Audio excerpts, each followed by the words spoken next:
Hey everybody, my name's Nicole Wright. I'm the Director of Research at HoneyBook, which is an end-to-end business management platform for small businesses.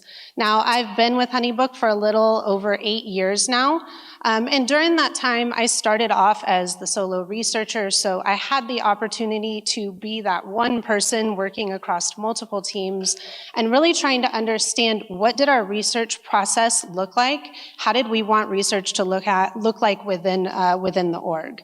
I now lead a team of incredible researchers where the entire team is constantly dedicated to helping small business owners create more ideal client flows, which we're constantly looking to see how can we allow small business owners to spend more time doing what they love and at the same time providing a remarkable client experience.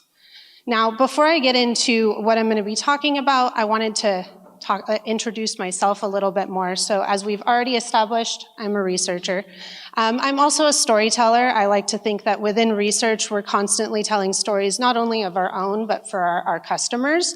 And at the same time, I'm a problem solver. I love a challenge. I love when a challenge is placed in front of me. And oftentimes when it comes to deciding what research processes look like, I always look at those as a fun challenge to solve. Now, on top of that, I am a self-identified process nerd, both in my work and my everyday life. While my colleagues probably appreciate this, I don't know that my husband and children do, but that's a whole other story. And I am a serial entrepreneur. So pretty much at any given point in my life, I have been a small business owner and of course have spent a lot of time really understanding the needs of small businesses and trying to see how these SMBs can spend so much time doing so many different tasks. They're really on their own. How can we help make their processes more efficient? So I've taken a lot of that and put it into the work that we're doing, even internally within our team. Now, I'm not going to spend a lot of time today talking about mapping methodologies from the research side. I know there's a lot of people in this room that would be able to give you a lot of deep dive on those, like Jennifer, who went over journey mapping earlier. But I do want us to look at why is it that we do these type of mapping methodologies? What is it that we're spending time doing this type of research? How does it provide value to our product and our org as a whole? So when we look at mapping methodologies, there's many different values that those are able to bring. But some of them, when we look at them, we can look at how they actually are able to help us identify different pain points and opportunities for our customers and for the product teams and the product that we're building. They also are helping us provide or improve a customer experience in our design. We're able to look at like, what is that journey? What's working well for them? What's not? And then how do we implement that into our product? It also helps us enhance communication and collaboration, not only with our customers, but internally across our different teams. They're able to better understand what it is that needs to be communicated. It creates better alignment and goals and processes, again, for our customers and our product teams. And it builds empathy for our users. We're able to really understand what is their journey, what's happening along the way. And then it also identifies an optimization and inefficiencies for the customers. This is a huge part of it. This is how we go about building our products and understanding what are the changes that we need to make to help them. But have we ever actually thought about how those mapping methodologies and those projects that we're running actually impact to that payment that got them booked? I had PMs sitting around the room with them, and I had them organize their process out on the table. And then we sat there and had a conversation about what were all the steps that they were taking in between those process. What were things that they needed to do? What were the things they didn't potentially need to do? What were things that they could automate? And what was really interesting at the end of these sessions is that nearly every one of those small business owners looked at me and our team and thanked us for doing this session. It wasn't a matter of They didn't know these were things they were doing. I mean, they've been doing these things every single day for probably years end on end. But they'd never actually taken the time to sit down and write out all the steps that they were doing. And they'd never had someone ask them questions. Why are you doing that? Do you need to be doing that? Can somebody else be doing that? It sticks out to me because I think it was like 5 of them walked out of the room not only thanking us, but they were like, I don't know why you're paying me today, I should be paying you. So it was, I of course still paid them their incentive, but I realized I could have started another small business. So it was after these sessions that I actually started to take the time to think, how could we personally utilize the mapping methodologies that we're doing as researchers to help make our internal processes more efficient? Now, again, I'm familiar with the steps. At this time, I was still a solo researcher, so I was very familiar with the steps that I was taking to get my research process from point A to point B. It was all in my head, but I'd never actually sat down and written it and put it in front of anybody and gotten feedback on it. So what I want to do today is I actually want to delve into a little bit about how mapping out my own research processes and how it has mapped out with my entire team, how that has actually helped us increase our efficiency, how it's actually improved our impact of research across the org, and how it's provided valuable insights, making sure that our insights are getting to who they need to go to and how they get there on a regular basis. So we all probably do a lot of these steps, right? It's research. You're just gonna start a brief. We're gonna ask a few questions. You're gonna go do some interviews. You're gonna put together a report, and then you're gonna share it out. That's great. There's a lot of steps there. But research in our process is not just as simple as step A to step B. We need to look beyond the steps so that we can really understand how we can continue to refine our process and how everything interconnects with one another. Between the steps, there's a lot of things that are happening on a regular basis. We have the ways that we're communicating our insights, ways that we're communicating our plans, ways that we're trying to get those open questions. How are we managing the insights? Where's the data going? Where is it coming from? Documentation, we all have many processes for our documentation. Hopefully within the org, it's documented similarly, but sometimes people use different versions. Stakeholder management, that's always a fun part, which I'm sure we can all align on later. And tools and technology, especially today, and I know within our research org, we have a lot of tools, a lot of different technologies, and we need to understand how do those work together. So all in all, our process is complex, and it's often the areas between the steps where we can find the most opportunities to refine our research process. Now, this is an overview of what our current process looks like today. This is not the first version of our team process, and it's not the last. And I know for many of you, I've broke the cardinal rule of there's a lot of text on the screen, so I made a simpler version for you. But with our team process, this is many layers. It's not just about the steps from point A to point B. You'll see in our process that this helps us understand who are the owners, who are the stakeholders involved in each step of the process. What are the tools that we're using, and where are they at within the process, and how are they getting there? Now, when we talk about how this was created and put together, there's 2 impactful moments when actually mapping out your research process. There's the process of actually creating this, which I'll go into on how we did this, both from my individual perspective and as a team. And there's what you do with this afterwards. This is a living document that we utilize and can continue to utilize over time. So when we talk about during mapping, the way that we put our process together, it is very much a collaborative workshop that I run with the team. I did it by myself once. It wasn't nearly as fun when I was just me doing the process, but as I've continued to scale the team, we've done these team workshops where we actually sit and build our process together. And by doing that, it actually allowed me to gain deeper understanding of my team. The idea of having an ideal process isn't a matter of me dictating like what are the steps we should be doing and how we're going to be doing them. By mapping this out together, I was able to understand from my team, what are the different ways of thinking? What are the different ways of working? How does that all come together for us to be more efficient together as a team? It also fosters collaboration. And when I say that, it's not just within my team, it's across the different cross-functional stakeholders. We are able to better collaborate as we do these process workshops. And then it allows us, this is a great piece of it, it's the identifying the inefficiencies, the blockers and gaps.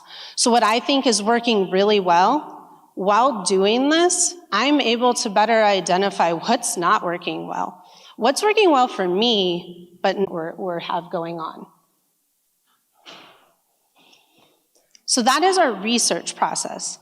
But I want to say that we utilize this not just for the research end to end, we utilize it in many different ways. So outside of the full research team process, we've actually done mapping sessions on just the insights flows. Where are insights going? How are they getting there? How do people get to them?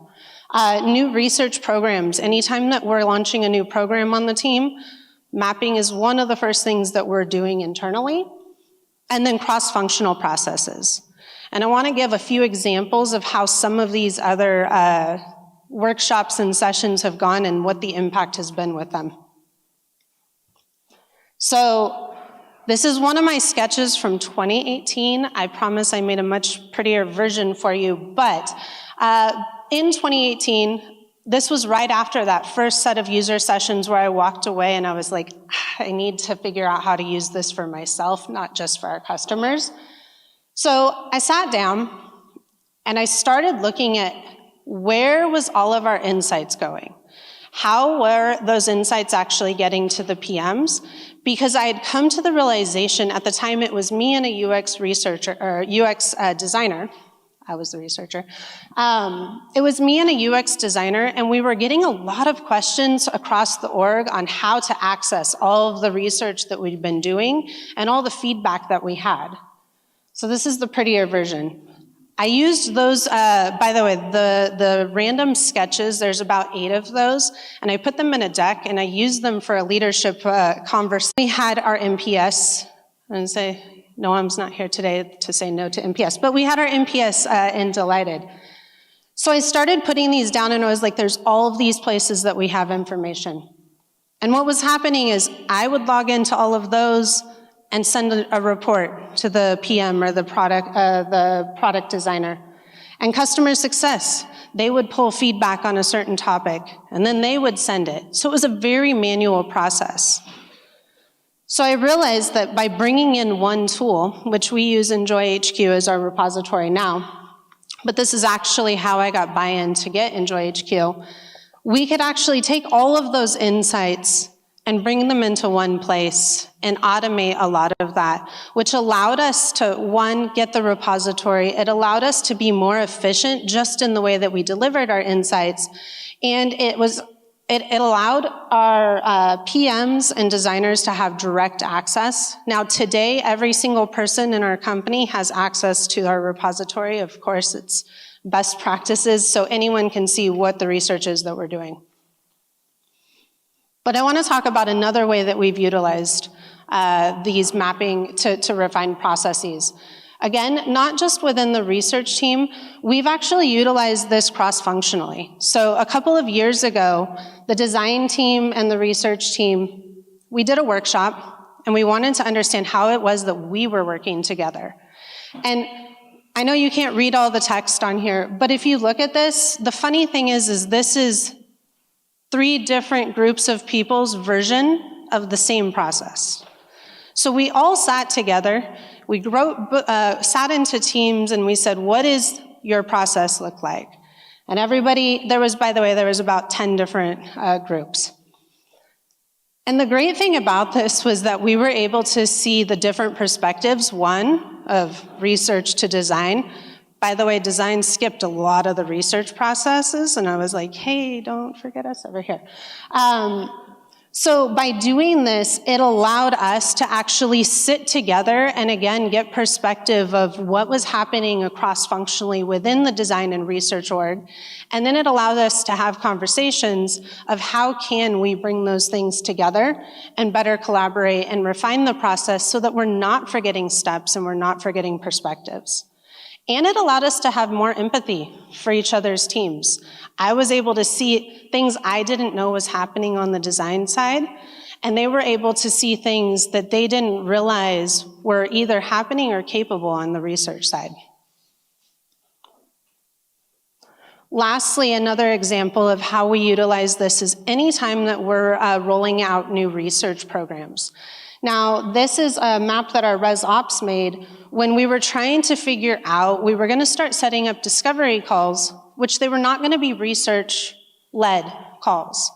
But we needed to be able to educate the stakeholders on how they were going to do these calls and what were going to be the parts of the puzzle that they needed to start to put together. So we were, ResOps put this together, and it was more of an internal conversation with us to see what were the gaps that we needed to fill and how did we need to educate them. But again, this is something that we then document and have now moving forward so that we can really pinpoint how do these work together. So I want to just go back to this for a minute, because when we look at why we do mapping methodologies with our customers, there's a lot of the same values. Now, be it I tweaked a couple of words, team experience instead of customer experience, but there's a lot of value in the mapping methodologies that we can now bring internally into our teams to be able to make our processes more efficient, to be able to deliver that better impact. And I'm going to give a few tips on things that I've learned as I've done this many times over and over again. So while we're actually utilizing these methodologies, there we go. I think a few things just to note and to keep in mind. So capture everything. When you're doing the workshops and starting to write the process down, write down everything, whether be it big or small. Because oftentimes it's little things like this, mark a no-show. Like, duh, if they don't show up, you're probably going to need to mark that they didn't show up somewhere. But by doing that and putting it in the process, what it allowed for was a conversation even within our team. Who should mark the no-show? Does ResOps need to mark the no-show? Can the researcher mark the no-show? So you start to have those deeper conversations. Pull user list. This is great. That can be a whole conversation on itself when it comes to the process. How do we access the right user list? Can we work with data? Is there a way for us to be able to do it on our own? So capture everything when you're doing it, because you never know which little steps or mental notes are going to lead to the best conversations. Get perspective. This is something that you saw when we did our design and research workshop. This is something that we did when we did our team too. So when it came to building out our team process, it was not I had a process written and then people kind of pinpointed different places where they would change it. What we actually did was each researcher had a spot on the Fig Jam, and they all put out their own version of the process. And then we sat together and decided, what does that ideal process look like? What are the areas that we need to change? Where are there the blockers? So make sure that you get perspective, whether it's perspective of the process within your team or stakeholders or completely different like your marketing or different teams across the org. Make room for conversation. Before we do any of these mapping workshops, I pre-write out a lot of questions that I have for the team to think about, be it either during the session or afterwards. This is where you find the gold of what are the things that are working well. We actually have, from our sessions, there's an area of best practices identified. These are things that are great, just top of mind. They might not live in the process themselves, but it's like little tips and tricks that we're able to share as a team. And collaboration is another area that we always touch on. Every time we finish mapping out our process, we look at like, okay, how can we make this more collaborative? How can we bring more people in? Build flexibility. I think I mentioned this a little bit, but you'll see in our team process, the way that we actually do the methodologies in those final reports, I don't put that there. Each one of the researchers on my team has something that works best for them, and that's fine.